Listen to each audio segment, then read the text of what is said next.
도민 여러분, 그간 안녕하시죠? 반갑습니다.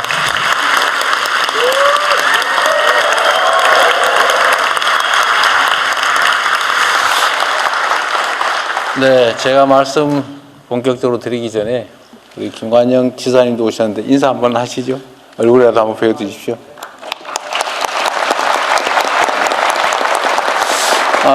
그리고 여기 국회의원님들도 많이 오셨죠? 어디 계세요? 저 앞으로 좀 나와서 얼굴 한번 보여주시죠. 네, 우리 전북의 국회의원님들 오셨는데 앞에 오십시오. 나와서 한번 보여주세요.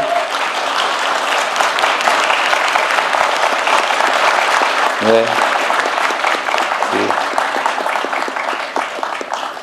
도민들께 인사도 한번 해주세요.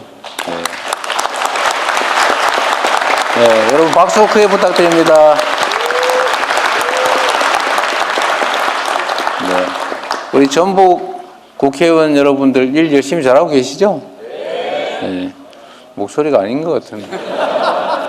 네, 다들 열심히 하고 계세요. 네. 네, 감사드립니다. 야, 이게 전북 타운홀 미팅이 조금 늦었는데, 그랬더니 야 전북은 뭐 안 오는 거냐 뭐 이런 얘기가 없지 않았습니다. 그래서 제가 그동안에 그냥 왔다 가면 뭐 하겠어요. 현찰이 있어야 될 거 아니에요. 현찰이. 네?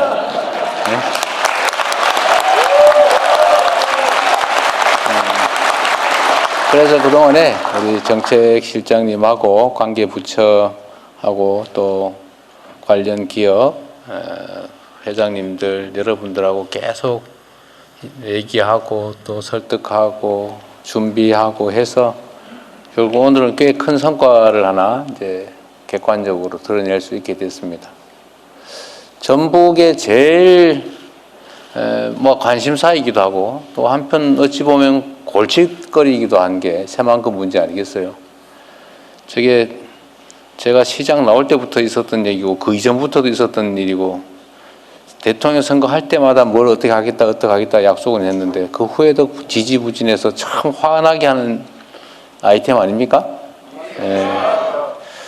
저도 사실은 새만금 문제를 보면 참 저기 앞으로 원래 계획대로 하면 이게 계속 돈은 막 그건 뭐 몇 조 막 이렇게 들어가는데 그걸 투자하는 것도 만만치도 않고 그렇게 하는 게 바람직한지도 확신도 안 서고 앞으로 남아있는 나머지를 계속 옛날 방식으로 이렇게 메워야 되냐 뭐 그런 생각부터 복잡하고 어려운데 그렇다고 뭐 기존에 개발된 부분까지 그렇다고 뭐 확고하게 잘 활용되는 것 같지도 않고 참 고민이었습니다. 그리고 전북도는 또 그런 여러분 그런 느낌 있는 거 제가 알거든요. 제가 이제 그 전국에 일을 보러 다니면 제가 예를 들면 이제 전주를 갔다가 광주를 가면 지나가는 길에 들렀냐 이렇게 얘기하고요. 안 되겠다 이래가지고 제가 그 광주 갔다가 전주로 그러면 돌아가는 길에 들렀냐 이렇게 얘기하고 그래서 또 나 최근에는 꾀를 내가지고 텀을 두고 2, 3일 정도 텀을 두고 왔다가 갔다가 다시 가도 그래도 그렇게 생각하더라고요. 가는 길에 생색내기로 그냥 들렀구나 이렇게. 근데 그 얘기를 계속 들으면서 제가 든 생각이 그런 거였죠. 이게 제가 이해하게 된 것이 이번에 광역 통합에도 전북은 뭐 당연히 통합 안 하는 걸로 이렇게 생각하고 계시더라고요. 우리는 뭐 많이 정서가 달라졌구나, 또 여러 가지로 과거와는 좀 달라졌구나 이런 생각을 하게 돼서 더 이상 뭐 권유하거나 그러지 않았는데 이게 그런 게 있다고 하더라고요. 이게 제가 아는 바는 이제 수도권 집중에 따라서 지방이 이제 많이 차별받았다. 결과적으로는. 그래서 그런데 그 지방 중에서도 또 영남, 호남을 갈라서 또 지역적으로 또 차별을 받았다. 호남이라는 이유로. 이건 역사적 사실이죠. 그렇다고 해서 뭐 대구가 잘 된 건 아니에요. 결과적으로 보면 대구가 매우 안 좋습니다. 그러나 한때는 아니었죠. 거의 집중 투자를 했던 사실이니까. 그런데 호남도 또 같은 호남이냐? 호남 안에서 우리는 또 소외되고 있다. 이 생각을 또 해서 소위 삼중 소외를 당하고 있다는 생각을 우리 전북 도민들이 많이 하시는 것 같아요. 저는 틀린 말은 또 아니고, 여긴 또 광역시도 사실은 없고, 또 오늘 여기는 우리 다니다 보면 우리 농식품부 장관은 잘 안 오시는데 오늘 농식품부 장관이 오셨어요. 이것도 상징하는 바가 좀 있죠. 전북의 산업 기반이 대체 뭐냐. 그래서 농업 분야도 그럼 나쁘지 않으니까 집중 투자한다 해서 어쨌든 전북이 노력했고 꽤 성과가 있는데, 오늘은 거기 이제 주마 가편한다는 차원에서 농식품부 장관께서 나름의 계획을 좀 가지고 오신 것 같아요. 여하간 전북은 이런 소외감, 배제감 같은 게 현실적으로 있고, 실제도 보면 그건 전혀 근거 없는 얘기는 또 아니어서 제가 전북을 바라볼 때마다 좀 안타깝게 생각하는 건 사실입니다. 근데 그렇다고 해서 저는 원래 말을 앞세우는 걸 워낙 싫어해서 말하면 뭐예요? 그런데 어쨌든 현실적인 뭔가 그런 대화책이 뭐냐라는 걸 고민을 하고 계속 준비를 해서 오늘은 그래서 증거를 하나 가지고 나름 오전에 우리 현대자동차 그 매우 중요한 사업이에요. 이제 앞으로는 인공지능 로봇 생산 기지로 만들겠다 이런 취지이기 때문에 거기다가 뭐 수소 생산 기지, 그리고 또 하나는 뭐였더라? 데이터 센터, AI 데이터 센터, 이거 매우 중요한 핵심적인 미래 산업을 유치하는 걸로 우리가 전북도 또 대한민국 관련 기업 또 새만금청 이렇게 협약서를 쓰고 오는 길입니다. 뭐 여러분 보셨겠지만,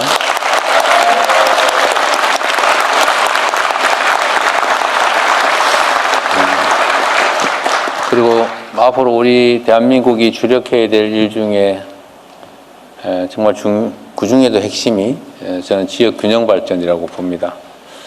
저도 수도권에서 뭐 경북에서 태어나서 어릴 때 수도권으로 저도 모르게 밀려가 가지고 살았지만, 어쨌든 수도권으로 너무 많은 것들이 집중되는 바람에 과거에는 수도권 집중이 국가 발전에 도움이 되는 측면이 분명히 있었지만, 이제는 발전에 도움은커녕 이르지 발전에 장애가 되고 자칫하면 나라 망할 사회가 될 수도 있는 그런 상황에 이르러서 같은 지역에 분산하고 또 지역도 자체적인 먹고 살 길을 좀 마련해야 된다라고 하는 게 이 새로운 정부의 핵심 과제가 됐습니다. 뭐 과거에도 뭐 그런 얘기 많이 했죠. 균형 발전 얘기도 많이 했지만, 그거는 이제 뭐 수도권만 잘 살고 그러면 되겠냐, 지방에도 조금 신경 써주자, 배려해주자, 이런 시혜적 사고였다고 하면, 저는 그와는 좀 다르게 대한민국이 이제 앞으로 지속적으로 성장 발전하기 위해서는 이 상태로 가면 그냥 망한다. 균형 발전을 해서 지역이 뭐 수도권, 뭐 영남, 호남, 충청 뭐 이런 식으로 좀 균형을 맞춰야 이게 앞으로 지속적인 성장 발전이 가능하지, 현재 상태로 가면 큰일 난다는 생각을 하기 때문에 이제 지역 균형 발전은 시혜나 배려가 아니고 생존 전략이다. 국가 생존 전략이다. 이렇게 생각을 합니다. 그래서 나름은 매우 신경을 곤두세우고 있고, 또 가시적인 성과를 조금씩이라도 내서 어쨌든 전북 도민을 포함한 우리 국민들께서 진짜 좀 나아졌네 라고 느껴질 수 있게, 어디 신문 제목에서 보는 뭐 0.03%가 올랐니 내렸니 이거 말고 진짜 내 삶 속에서 실제 체감될 수 있는 변화를 만들어 보기 위해서 나름은 죽을 힘을 다하고 있습니다. 그리고 전북은 저하고는 좀 각별한 인연이 있는데, 그건 제 마음대로 만든 인연이죠.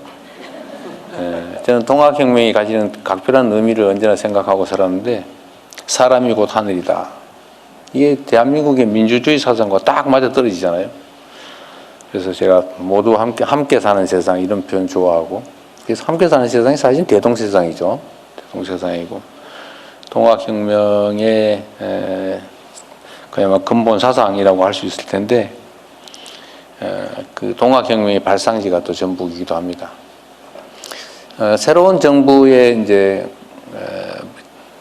국가 구호가 국민이 주인인 나라, 함께 사는 대한민국 이런 건데, 원래 막 온 동네에다 막 써붙여야 되는데 제가 그걸 싫어해서 못 써붙이고 있긴 합니다만, 하여튼 매우 중요한 국가 슬로건이에요. 국민이 주인인 나라. 이게 너무 당연한 얘기죠. 그래서 잘 안 되긴 하니까 그 국민이 주인인 나라. 함께 사는 대한민국. 사실 동학 사상에서 온 대동세상입니다. 그런 세상을 우리 전북에서도 한번 함께 만들어 가보면 좋겠다, 그런 생각이 듭니다. 어쨌든 앞으로 전북을 저희도 이 지금 정부에서 이 전북의 특성에 맞는 발전 전략들을 좀 만들어 보려고 해요. 오늘 장관님들께서 잘 준비하고 발표해 주시기도 할 텐데, 뭐 이때까지 맨날 하던 소리입니다. 하던 소리인데, 그 발표가 끝나면 여러분 의견도 한번 들어보도록 하겠습니다. 가능하면 요새 이거 대통령이 오면 말할 기회를 준다 그러니까 밤새도록 써가지고 막, 예? 3페이지, 이게 3페이지 넘어가면 안 된다. 막 줄이고 막 이래가지고 심혈을 기울여서 써가지고 와서 읽으시는데, 그래 안 하셔도 돼요. 예, 잘 정리된 거 서류로 내시면 되고, 어쨌든 핵심적인 내용을 말씀을 해주시면 다른 분들이 가진 생각도 한번 들어볼 수 있겠다, 그 생각이 듭니다. 그리고 새만금 얘기는 이따가도 한번 하게 될 텐데, 하여튼 미리 좀 말씀을 드리면, 제가 우선 이거 한번 사실 여러분들 물어보고 싶어요. 이따 잊어버릴까 싶어서 미리 말씀을 드리는데, 지금 새만금을 이제 30몇 년째 하고 있죠? 앞으로 몇 년 걸릴 것 같아요? 다 하려면. 자신 있어요? 몇 년? 모르겠죠? 부지하 세월이라고. 예, 진짜 그러죠. 알 수 없죠. 예, 그런 정도로. 그 의지를 약간 벗어나는 부분이 있어요.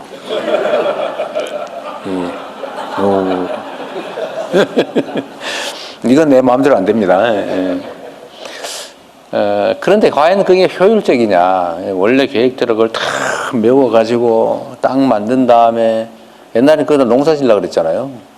농사 지으려고 계획을 했는데, 지금은 그 메우지 않고 그 위에다가 수상강, 원래 땅을 만든 다음에 거기다 지금 태양광 패널 깔고 있죠. 근데 또 꼭 땅을 만들어서 깔아야 돼요. 수상 태양광도 있어요. 뭐 지주대 세워가지고 쫙 수상을 만들면 돼. 거기다 말로 또 굳이 땅을 만듭니까? 물 위에 하면 안 돼? 물 위에 하면 발전 효율이 떨어집니까? 아니, 전혀 떨어집니다. 오히려 관리가 더 깔끔하지 않아요? 네, 좋습니다. 예. 어쨌든 그런 문제들이 있어요. 그래서 이제는 시대 상황에 맞게 현실적으로 조정을 해야 되는 거 아니냐. 제가 제일 싫어하는 게 희망 고문이거든요. 잘 될 거야, 잘 될 거야 말하면서 안 될 가능성이 많아. 그래서 가슴 졸이다가 결국 안 되고. 그런 짓을 왜 합니까? 특히 정치인들이 자기 정치적 입지 때문에 실현 불가능하거나 비효율적인 일들을 밀어붙이는 경우가 많은데, 그건 모두의 손해 아니겠어요? 저는 차라리 그 돈 딴 데 쓰면 좋겠어요. 차라리 현금에 그중에 한 5분의 1이라도 현금으로 차라리 전주나 아니면 전북에 주든지. 안 그렇습니까? 비효율적으로 하는 게, 다만 어떤 게 가장 효율적이냐, 이게 그냥 계속 그대로 하는 게 바람직하냐, 그러면 하는 거고, 아니면 다른 방식으로 전환해서 차라리 거기 들어갈 비용을 차라리 더 유효하게 쓰는 게 더 나을 수도 있으면 그렇게 하는 거고, 그건 전북에서 한번 논의를 한번 해보시면 좋겠어요. 제가 이래라 저래라 하기 좀 그렇고, 이제 진지하게 토론을 한번 해볼 필요가 있지 않을까 싶습니다. 이거 가지고 앞으로 30년 또 끌어안고 소위 누구 말대로 끌탕이라고 하는 걸 계속 할 거예요. 예, 한번 진지하게 현실적인 논의를 해봤으면 좋겠습니다. 자, 말이 너무 길었는데 하여튼 새해 복 많이 받으시고요. 오늘 이분들 잘 발표하는 거 들어보고 마음에 안 들면 한번 어떻게 한번 해주세요. 우리 배경 부총리님 준비 잘 되셨어요? 부담이 굉장히 큽니다. 그러나 또 오늘도 필살기를 준비했습니다. 그랬어요. 실력이 점점 늘고 있어요. 아니, 이 발표 실력이.